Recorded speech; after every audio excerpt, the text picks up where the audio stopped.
ya. Demikian apa adanya, pasti disisakan kepada sang kekasihnya. Dilihat kok tidak ada satu paha. Balik lagi jalan kaki Nabi SAW ke rumah, bertanya, sudah malam hari. Sampai rumah sudah sampai sekitar habis isya. Ya Aisyah, aku tadi melihat kambing, ternyata tidak ada satu paha. Kemanakah? Benar wahai Rasulullah, aku melihat engkau dari pagi sampai sore belum makan, maka aku sisakan yang namanya paha kambing ini untuk engkau wahai Rasulullah. Maka tersenyumlah Nabi Muhammad SAW sambil bersabda, wahai Aisyah, bukankah satu ekor kambing itu kalau diambil kakinya satu berarti pincang? Maukah engkau melihat yang tidak sempurna di dalam beramal? Seperti itu. Maka berikanlah satu paha ini Aisyah. Sambil menangis Siti Aisyah melihat Rasulullah dalam keadaan yang sangat berat untuk mengantarkan kambing lagi kepada ahli sufa. Itu ahli sufi, orang yang berpikir. Jadi keluar rumah jalan kaki lagi, hanya nganterkan sampelnya kambing. Ini hadiah kita semuanya. Ini tidak ada 0,1% akhlak Nabi Sallallahu Alaihi Wasallam. Andai kata kita bisa menjalankan separuhnya saja, itu bukan karena ikhlas.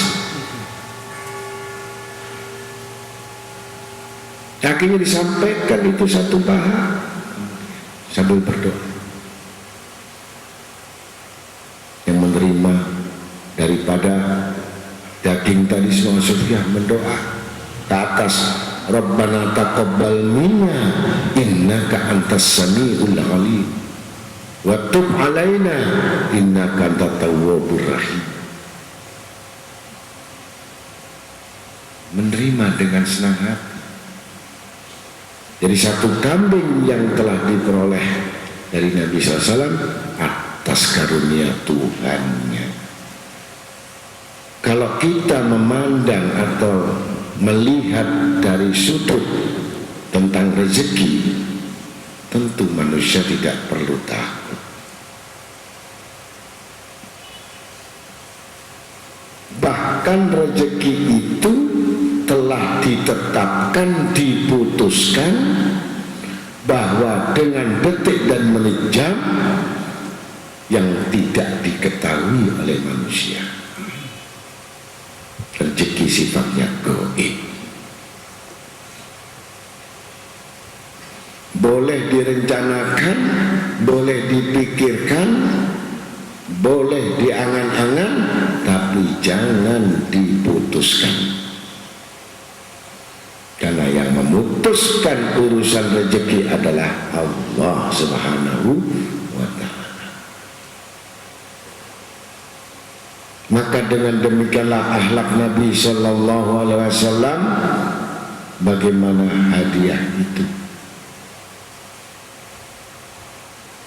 Maka tidak kuturunkan Nabi Muhammad SAW kecuali membawa berita gembira dan peringatan.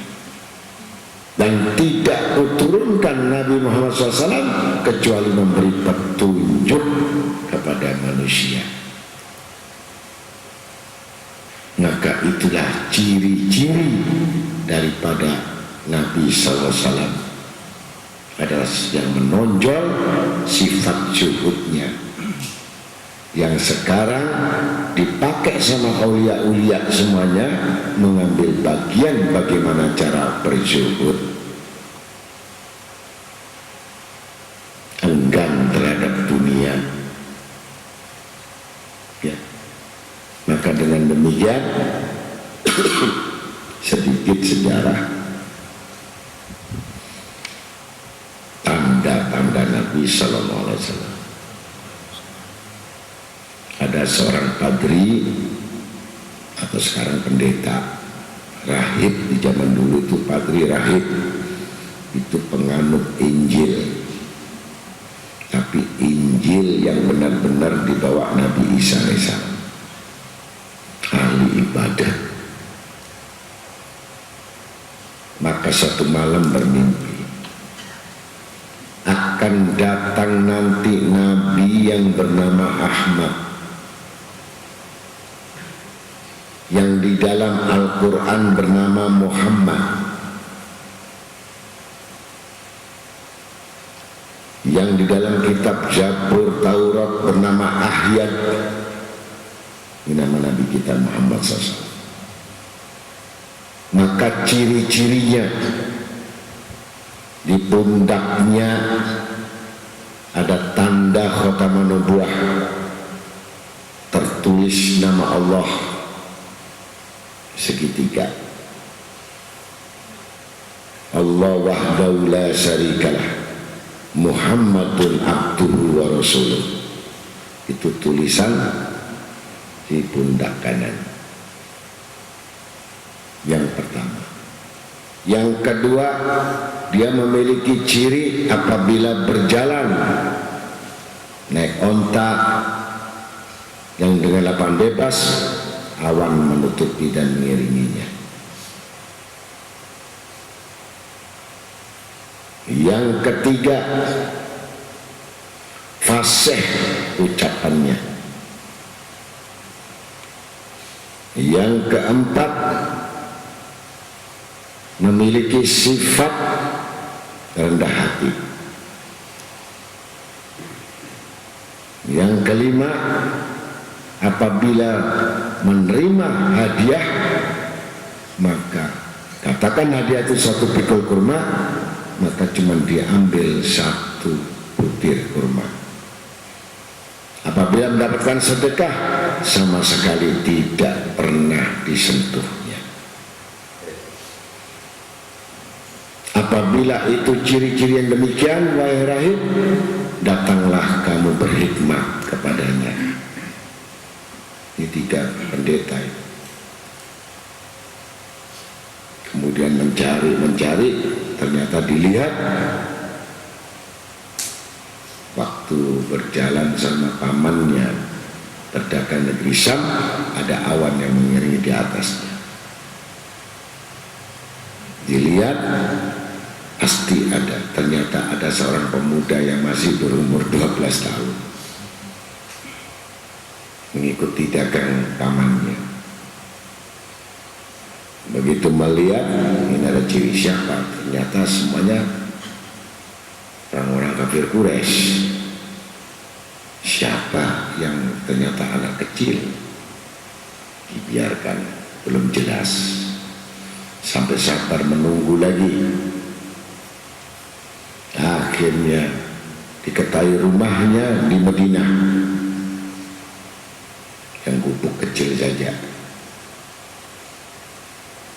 Dan dilihat ternyata Nabi Muhammad SAW ini sebagai langganan, seperti orang sales. Jadi Nabi ini mengantar barang sama saudagar kaya raya, yaitu Siti Khadijah. Waktu itu umur mencapai 24 tahun. Jadi rahibnya ini menunggu mulai umur 12 sampai 24 tahun, 12 tahun, untuk menunggu kebenaran datangnya seorang Rasul. Begitu melihat cerdasnya, ini Siti Khadijah umur 39, umur Nabi 24. Dilihat pemuda ini kok rajin, cerdas, tidak pernah bohong, tidak pernah dusta, tepat janjinya, jam 7 terus diperhatikan oleh Siti Khadijah, yang saat itu Siti Khadijah mempunyai perniagaan besar dan disegani oleh raja-raja kafir. Itu kisahnya asalnya. informasi tanya sini, siapakah Muhammad, waliman Muhammad.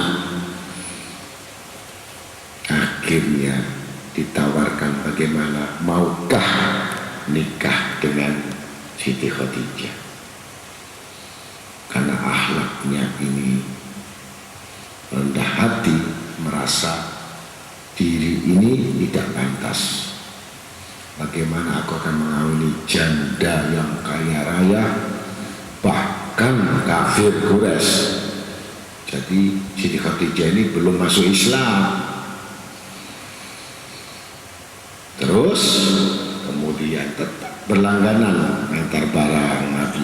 Bagaimana? Seperti kurir, seperti sales. Disuruh pamannya ngantar barang, terjadi pendekatan, akhirnya dipaksa sama pamannya. Kalau engkau tidak mengawini dengan Siti Khadijah, bagaimana nasib perekonomian kita? Ini ada tekanan-tekanan. Diperhatikan terus sama rahib, sama pendeta ini, sama padri ini, akhlak Nabi SAW. Belum ditemui yang syarat yang kedua tadi. Akhirnya sampai sopannya diketahui, taat walaupun pamannya Abu Thalib ini seorang kafir Quraisy, satu rumah dengan Nabi SAW. Bukan karena nafsu. Jadi nikahnya bukan karena nafsu atau gairah, bukan. Nabi bukan seperti kita. Nabi adalah pedoman suri teladan agar kita mengikutinya, tanpa memandang ini, memandang harta dan segalanya. Cuman satu syarat Nabi, wahai ibunda, memanggil 25 sama 40, maukah engkau masuk Islam? Aku tidak memiliki apa-apa, tapi modalku bagaimana kau masuk Islam. Karena cinta, ya, orang karena cinta ini masalah agama nggak masalah, ya kan? Kristen masuk Islam, hari mana masuk Kristen lagi kalau sudah punya anak. Itu orang-orang kita ya. Tapi kalau Siti Khadijah berjanji masuk Islam, belajar ibadat, ya kan gitu. Nah kita terjadilah nikah.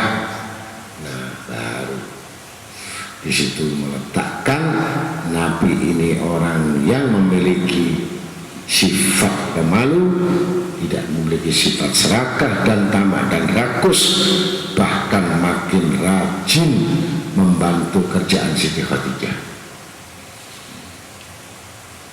dan tidak merasa memiliki, tetapi merasa dia mengambil upah. Coba bayangkan, jadi ada suami kalau udah nempel sama istri yang kaya, biasanya nggak mau. Nah, akhirnya datanglah rahib itu melihat kejadian-kejadian itu, datang untuk silaturahim di tempat Nabi SAW. Dicoba, sengaja ngasih kurma 1 pikul.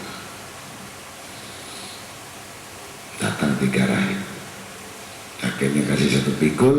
Tanya lagi, untuk apa? Ini sedekah dari kami rahib dari seberang. Ditunggu. Akhirnya kurma itu tadi, baiklah, kami kenal banyak budak-budak, orang-orang yang membutuhkan. Langsung Nabi keluar bersama sahabat itu membagikan kurma itu. Keranjang, sak keranjangnya bisa dibuang bisa. Jadi bukan sak kurmanya saja, sak keranjangnya dikasih lagi. Habis pulang tidak bawa, satu sudah. Tanda-tanda kerasulan sudah ada. Nih. Yang kedua, datang lagi membawa gandum gandum, kurma, 1 pikul gandum, 1 pikul. Kemudian rahib mengatakan, ini bukan sedekah wahai Nabi, tapi ini adalah hadiah. Nah, kasih hadiah, maka diambil 1 genggam gandumnya, cukup untuk 1 piring. Kemudian kurmanya 1 biji, dibagi habis. Nabi Sallallahu Alaihi Wasallam. Nah, disinilah nangis rahib Badri ini yang mengatakan, asyhadu an la ilaha illallah wa asyhadu annaka Muhammadan abduka wa rasuluka. Saya bersahadat tidak ada Tuhan selain Allah, dan saya bersaksi engkaulah sebenarnya Muhammad utusan Allah dan Rasulnya Allah. Terkejut. Maka syarat yang ketiga, wahai Nabi, izinkanlah aku boleh melihat pundak. Maka dibukakanlah oleh Nabi seperti tato, segitiga tertulis Allah wahdahu la syarikalah Muhammadan abduhu wa rasuluh. Langsung dikejut, dicium sama Badri. Jadi pengikut Nabi Isa yang betul-betul, bukan yang sekarang. Dikejut, nangis melihat, bahkan setelah buka dadanya bercahaya Nabi kita Muhammad SAW. Nah, sedikit riwayat yang demikian itulah tidak